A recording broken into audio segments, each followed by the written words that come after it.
What's up, guys? I got the E36 outside or off the lift, ready for cars and coffee in the morning. I thought it might be fun to throw the M2 on the lift and get an idea of just kind of what the underside looks like. If you guys own one of these and don't have access to a lift or a shop or whatever to put it up so you can look at it, might be cool to just kind of see what it looks like.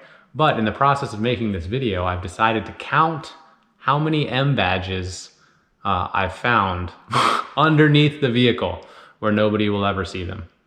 It's kind of excessive. Starting in the rear. 1, 2, 3, 4, 5. Did we count that? That little spring says M2. I won't count that. So that's 5 just on this one side. It's really hard to see, but up in the fender wall, I can show you on the front, it says M2. So I'm gonna count that as 6. Here, 7. Let's see. So that's 7 just on this one side. Let's count this other side as 14. I don't know if you guys can make this out, but the under tray has an M on it, right? 15. 16. All right, listen, we moved to the front. We may have to go back to the back because I didn't realize these were double-sided. 18. 19. 20. 21 on this side. 22, 23, 24, 25. Ooh, here's a little Easter egg. M3. I wonder if this is the same part. So that's 26. Here's an M2 part right here. 27. I don't know if I'm gonna be able to get you guys this shot, but they're again once in the top of the fender well. See if I can get the light up in there. M2. So 28, 29. I'm sure I'm missing some. Okay, back in the back, we didn't count these double-sided ones. So this one also has M on top. So 30. There's one on top of this one. 31. There's also one, I can feel it on top of this guy. 32. This guy, 33. So 34, 35, 36, 37, because all these arms are also double stamped. That might be it. What are we at, 37? There's gotta be another one on here somewhere. All right, I got tired of counting a little bit, but at least 37 M logos underneath the vehicle. We're not even counting the ones on the brake calipers, on the back of the car, all the little Easter eggy things around the car. At least, 37, 38, just under the vehicle. There has to be more because I didn't take off any covers or anything. I didn't look crazy hard. 38 M tags underneath here. Crazy. All right, so we're gonna slow down a little bit so you guys can actually see what's going on here. Obviously, front of the car, pretty flat under here, honestly. If we look carefully, this looks like a center jack point to me. That's pretty nice. We have a hole cut here in the pan or in the, whatever you call this, skid plate, cut for the oil pan and the drain bolt. A little Easter egg I mentioned earlier. This says M3 on it. I wonder if this is the same skid pan that comes on the F80 M3. It might be.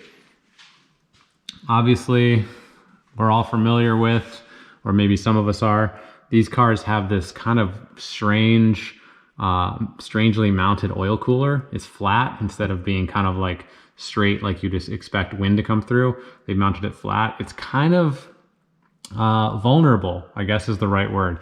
Kind of vulnerable. So a couple people make parts, kind of a aluminum reinforced, almost skid plate just for this guy. Because if you run over anything, you can damage this oil cooler fairly easily. This is all plastic, all this stuff. So people, I think, I'm trying to remember who the companies are. Turner Motorsport maybe has one. I'm gonna go have to check out Blake's Garage's video. I think Blake installed one on his M4 and has been pretty happy with it. But that's something I'm gonna look into. I'm hoping it mounts kind of with all this stock hardware and just replaces this piece. That'd be cool. Jumping past that, you can see with some panels cut out here so airflow can go through. If you're familiar with the front of the M2, both sides, there's little radiators in here. It's like radiators, literally, there's a bunch of leaves in there, I gotta get out. Literally 2 top and bottom here, 1 guy here. The oil cooler is right underneath, another one over here. I don't remember the placement for all this stuff, so I don't remember like what's power steering, what's coolant, what's the AC, you know, all that fun stuff. But you can see airflow goes through those radiators and the side grills as a place to escape here. We look carefully, you can see this hole here. This is the brake ducting. So this dumping basically fresh air from the bumper towards your brakes, cool them down. If you're curious on the bumper, these guys here, this is an opening, and this is basically a tube that goes through to that hole I just showed you. Same thing on this side. This is an opening, it's a hole, it's an actual legit brake duct, which is pretty cool.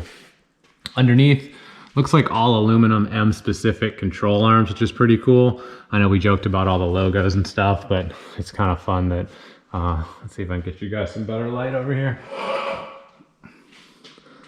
It's kind of cool that it's all like legit M specific parts. If you look, there ain't much clearance at all between the wheel and that caliper. You legitimately cannot go smaller than the wheels that are on this. Calipers are massive up front. Looking some more. Obviously you can't see much of the bottom of the engine. You see a little bit of sway bar peeking out, or anti-sway bar peeking out on both sides. My car is kind of filthy under here because I've been driving it in the rain and stuff, but it is nice that it's the oil's accessible. It's nice to have a jack point, center jack point if needed. This tray is aluminum, feels pretty thick, pretty nice. It's nice to have some protection just in case. I'm not looking to disassemble this tray here tonight, but I'll get you guys a peek if I ever decide to. You can see big boy aluminum front subframe in here. There's a motor mount there. There are, it's kind of hard to see, but you can see a O2 sensor getting plugged in there.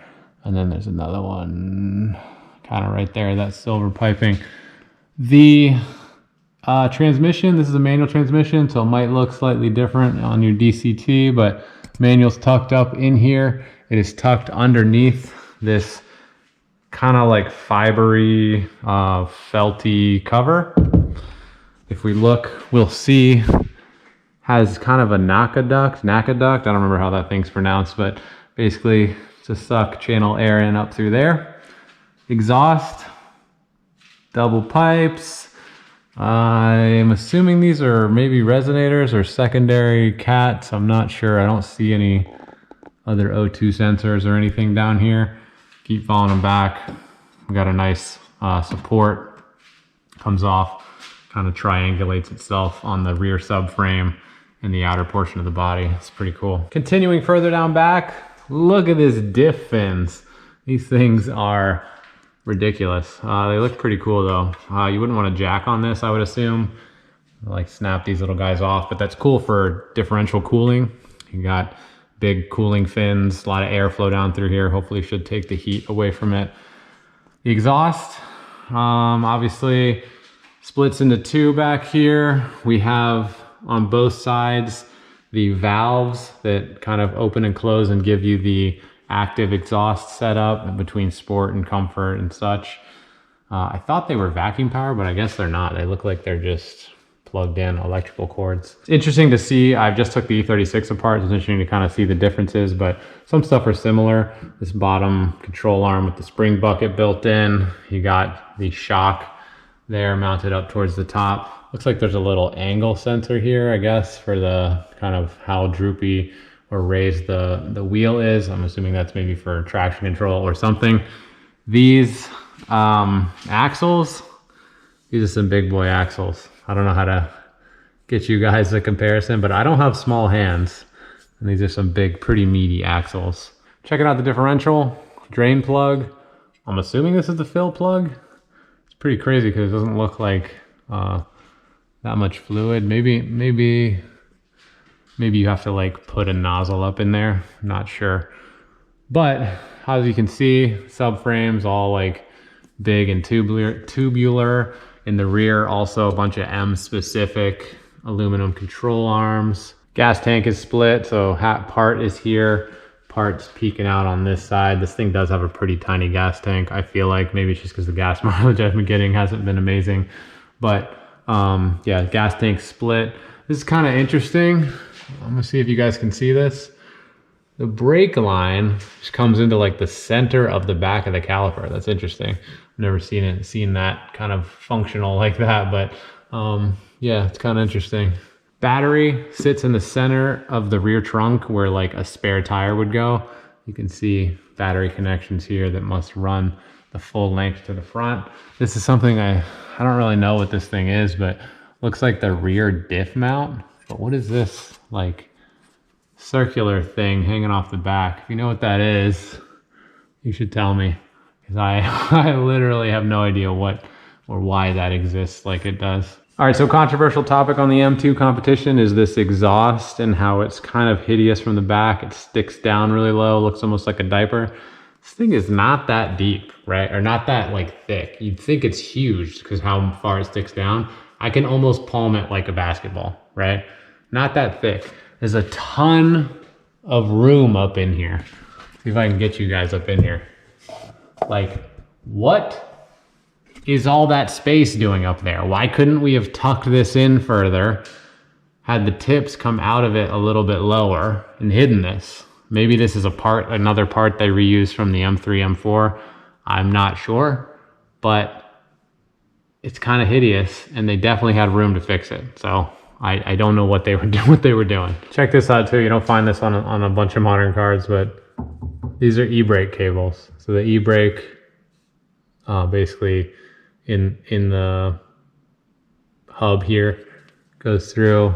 It's kind of hard to follow, but goes up the tunnel, connects to the e-brake inside of the car. It's exactly how the E36 is. It's cool to see that that's still hanging out on this car. So yeah, it's pretty flat under here for the most part. Obviously the exhaust is exposed.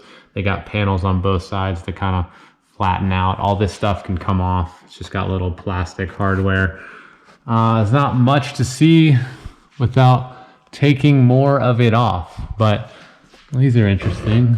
The little transmission mounts, rubber with like that weird cord in the middle. It's funny to see that they're still doing that. Exhaust hangers. So doesn't look like this exhaust is something I wanted to see for when replacing my exhaust sometime. This thing is one giant unit from the rear. There's no disconnections all the way up to here, right? So if you get a real legit exhaust, it's going to replace this whole thing. I don't really want to have to cut. So these axle back systems must require you to cut maybe somewhere along here and it slips on. I don't love that idea. It's not something I'm into. I don't want to cut the factory stuff. So that makes me less excited about the axle back stuff I've seen. If I'm going to do an exhaust, it's going to have to be basically the full setup from here back. So I hope you guys learned something, saw something cool, maybe just learned about the bottom of your car a little bit. I'm not the most technical automotive expert engineer ever, but I can kind of generally understand what's going on underneath here. If you have questions and you want to see something specific, let me know. Obviously the lift is here all the time, so I'm happy to throw it up and answer a question if you guys have it. Stay tuned. I'm gonna look into those oil cooler protector things. I just got, actually right here in this box, I just got my latest carbon fiber mod. So that's gonna be going on soon. And yeah, hope you guys had fun. Hope you thought it was amusing to see all the M badges underneath here and just kind of see what the bottom of the M2 looks like. See you next time. Bye.